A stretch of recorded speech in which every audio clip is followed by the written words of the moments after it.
Imagine walking towards this really peaceful-looking ancient forest grove. You're expecting quiet, Right. right? Serenity. But then a forest keeper steps out, blocks your path, Yeah. tells you, sorry, can't go in. There are three noble sons inside who want quiet. Okay. Seems reasonable enough, maybe. But what if the person he's turning away is the Buddha himself? Wow. Okay, that changes things. It's quite a hook. And it's exactly where we're starting our deep dive today. Yeah, so our mission here is to unpack this idea of profound harmony, what it looks like in a spiritual community. And also the diligent daily practice behind it. Right. The real practical stuff. And the truly astonishing heights of a meditative attainment that they reached. We're digging into an ancient text today. It's a classic Buddhist discourse, the Cūḷagosiṅgasālasuttaṃ. Right. It gives us this amazing window into a specific encounter, a conversation that really lights up what it means to live in perfect unity. And to go on this incredible inner journey. So think of this as your shortcut, maybe, to understanding community, mindfulness, and some pretty advanced meditation. Let's dive in. Let's do it. Okay, so the scene opens. The Buddha arrives at this place, the Gosinga tree forest grove. You'd think, okay, immediate welcome for the Buddha. But no, there's this surprising little interaction first. Exactly. The forest keeper sees him coming and actually tries to stop him. Tells him, hey, these three venerable monks, Anuruddha, Nandiya, and Kimila, they're inside seeking privacy. He basically says, don't disturb them. Yeah, please don't bother them. Quite something to say to the Buddha. Huh, yeah, quite a moment. But then, Venerable Anuruddha, he's inside the grove. He somehow immediately recognizes the Buddha's presence. Right, and he calls out, tells the keeper, friend, don't block the Blessed One. It's our teacher, the Buddha, who has arrived. So the keeper steps aside. And from that moment on, the welcome is just, completely respectful, totally collaborative. The three monks, Anuruddha, Nandiya, Kimila, they come out. And it's like this perfectly coordinated greeting. One takes his bowl and robe. Another gets a seat ready. And the third brings water for his feet. Just boom, boom. Very organized, very respectful. The Buddha then sits down, and the monks settle nearby. It just shows this deep reverence, and you already sense their unity, Oh, absolutely. It really sets the stage perfectly for the conversation that's about to happen. So everyone's settled, and the Buddha starts with a really fundamental question.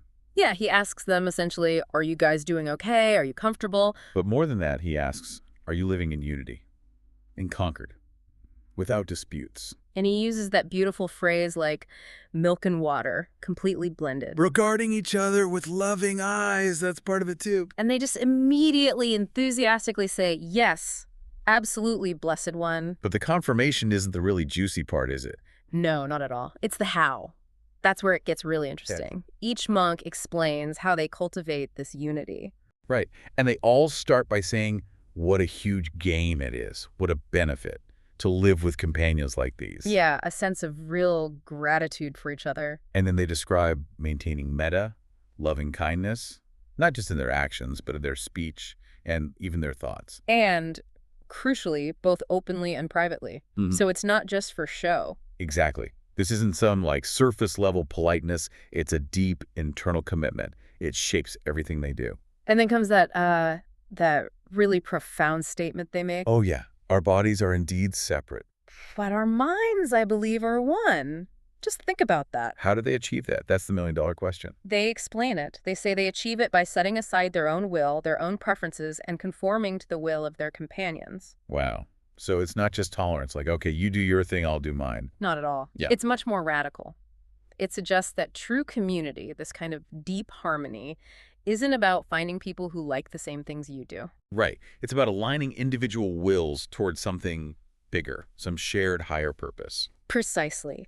It's a deliberate, conscious choice to prioritize the group's harmony and direction over individual impulse. That deep unity, that mental oneness, it clearly shows up in their day-to-day lives too. So the Buddha asks them next, okay, are you also living diligently, ardently, resolutely? Are you putting in the effort? And again, it's a strong, yes, we are. And this is where we get the real nitty-gritty, the practical side of their practice. Yeah, they lay out this detailed, shared routine. It's fascinating because it shows their commitment and their cooperation in action. What are some examples? Okay, so the first monk who gets back from the morning alms round, he has specific jobs. Oh, okay. He prepares the seats for eating, gets drinking water ready, washing water, and deals with the waste receptacle, the trash bin, essentially. Okay, so he sets things up. What about the last one back? Right. The last monk to return, if he's eaten already and there are leftovers someone might want, he leaves them. If not, or if no one wants them, he disposes of them really carefully. Carefully how? Well, the text specifies not throwing waste on green plants and not putting it in water where there are living creatures.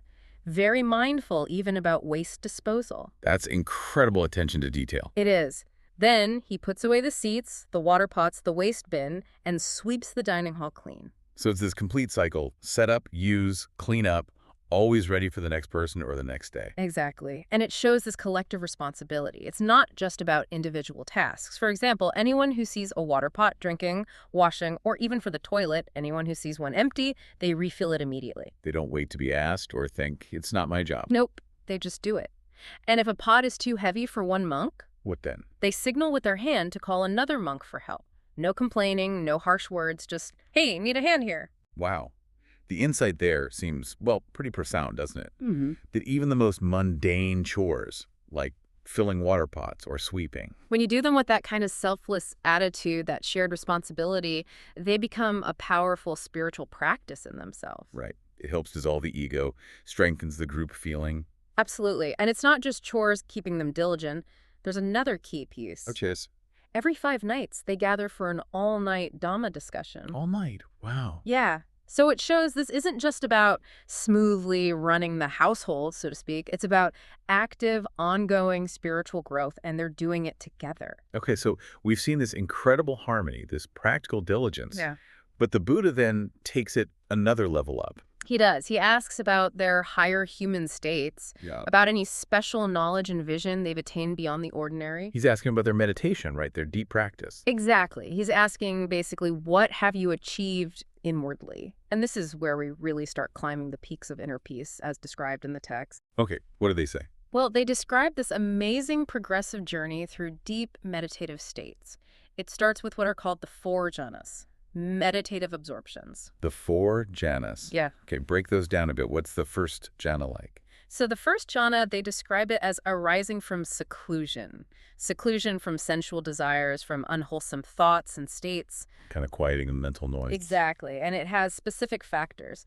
Initial and sustained application of mind. So you're still directing your thought, but it's accompanied by piti and sukha, which are usually translated as rapture and pleasure or joy and happiness. It's a state born of that seclusion. Okay, so calm, focused, and joyful. What's next? The second jhana. Right. With the second jhana, that initial and sustained application of mind fades away. The mind becomes internally composed, unified, effortlessly settled. So less doing. Less mental activity, yes. It's described as being born of concentration samadhi, and it still has that rapture and pleasure, maybe even deeper, more refined. Okay, deeper calm, unified mind, still joyful. Then the third jhana. In the third jhana, even the rapture fades away. The primary quality becomes apekha, equanimity. Equanimity, like balance. A profound balance, yes. They abide in equanimity, but they're also mindful, fully aware, and they experience a subtle, deep pleasure in the body. The text calls it equanimous, mindful, and pleasantly abiding. Wow. Moving beyond the more excited joy to a deep, stable peace. Precisely. And then comes the 4th jhana. This is considered the highest of the form realm jhanas. What happens there? Here, even that subtle bodily pleasure ceases, along with any trace of pain or mental displeasure that might have subtly existed before. You transcend pleasure and pain altogether. So what's left? Purity, pure equanimity, and pure mindfulness. A state of neither pleasure nor pain, just utter stillness and clarity and unwavering inner balance. That's quite a progression. But you mentioned they didn't stop there. No, they didn't. They then describe moving beyond these form absorptions into the formless attainments, the arupa jhanas. Formless, what does that mean? It means moving beyond any perception tied to the physical body or form. These are absorptions based on increasingly subtle objects of mind. Okay, like what? First, they reach the dimension of infinite space. Then, going beyond that, the dimension of infinite consciousness. Whoa. Then, deeper still, the dimension of nothingness.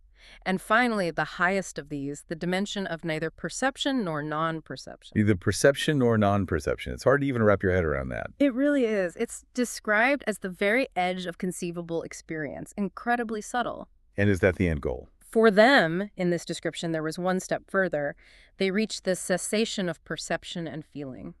Sanya Vedayita Nirodha. Cessation, meaning it all just stops. It's a state where mental functioning, perception, and feeling temporarily cease. And crucially, they add that having reached this, their defilements, the asava, the deep-rooted taints or corruptions of the mind, are eradicated by seeing with wisdom. So that's enlightenment. Liberation. That points towards the final goal, yes. The eradication of the defilements through wisdom is the definition of becoming an arahant, a fully liberated being. And they conclude by saying, basically, we don't see any state higher or more sublime than this. Exactly.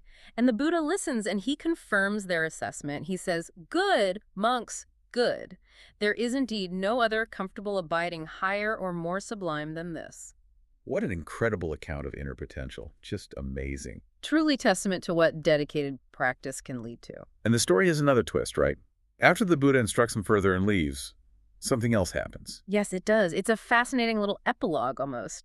Anuruddha's companions, Nandiya and Kimila, they gently ask him something. What do they ask? They basically ask, friend Anuruddha, did you tell the Blessed One about our attainments? Did you reveal that we'd reach these states too? Because monks aren't supposed to brag about their spiritual achievements. Exactly. It's considered inappropriate. So they're wondering if Anuruddha spilled the beans, so to speak. And did he? What does Anuruddha say? His answer is really surprising. He says, no, I didn't directly tell the Buddha about your attainments in that way. Oh, so how did the Buddha know to ask? And how did Anuruddha speak for all of them? Well, Anuruddha reveals something remarkable. He says he knew their minds with his own mind. He had the psychic ability, the mind-reading power, to know directly what states they had achieved. Wow. Okay. That's significant. It is, but wait, there's more. He also says that celestial beings, devas, had come and told him about their companions' attainments. Get out. So he knew from his own insight and from divine informants. Apparently so. He clarifies that he only spoke about their collective achievements because the Buddha specifically asked the question. He wasn't boasting, just answering honestly when prompted. The layers of communication there. Mind to mind, devas whispering. It's extraordinary. It really paints a picture of a practice that opens up dimensions far beyond the everyday. And the story then expands even further, right out of the grove. How so?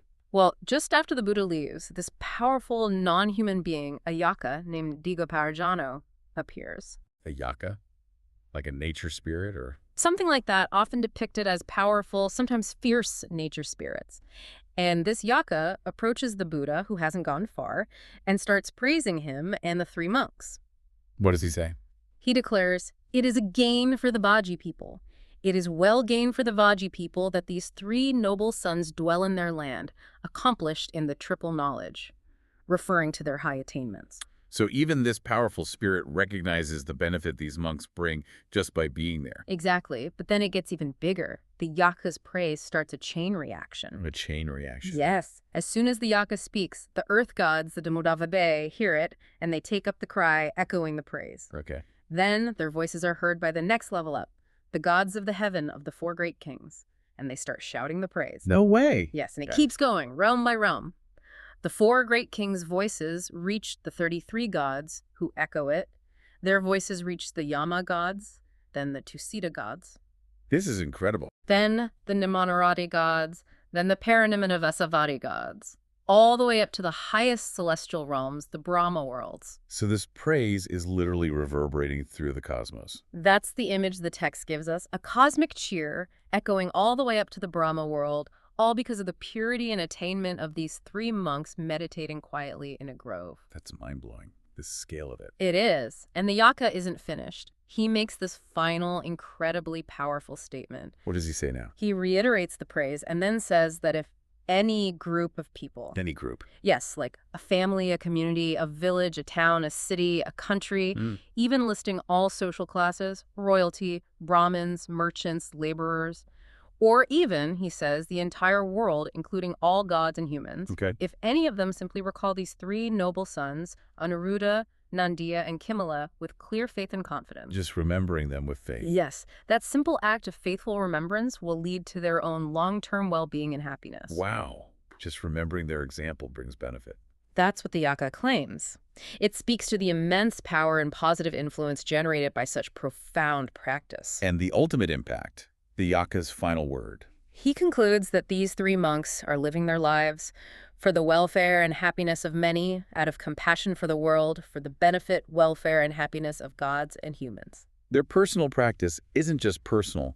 It creates this universal ripple effect of good. That's the profound message. Okay, wow. We have covered a lot today. Just to recap a bit. Yeah, let's try. We started with seeing how that deep harmony, that milk and water unity, wasn't just accidental. It was cultivated through real intention, loving kindness, and that radical act of setting aside personal will. Right, moving beyond just getting along to a real alignment of purpose. Then we looked at the practical side, the diligence in daily life, how even simple chores done mindfully and cooperatively become part of the path. Dissolving ego, building unity. The nitty-gritty details that support the higher states. And then, yeah, those higher states. We journeyed through the jhanas, the formless realms, all the way to the cessation of perception and feeling and the eradication of defilements. Yeah. Astonishing levels of inner peace and insight. It really maps out an incredible potential of the human mind. What really stands out for me, though, is that final part, that ripple effect. Me too.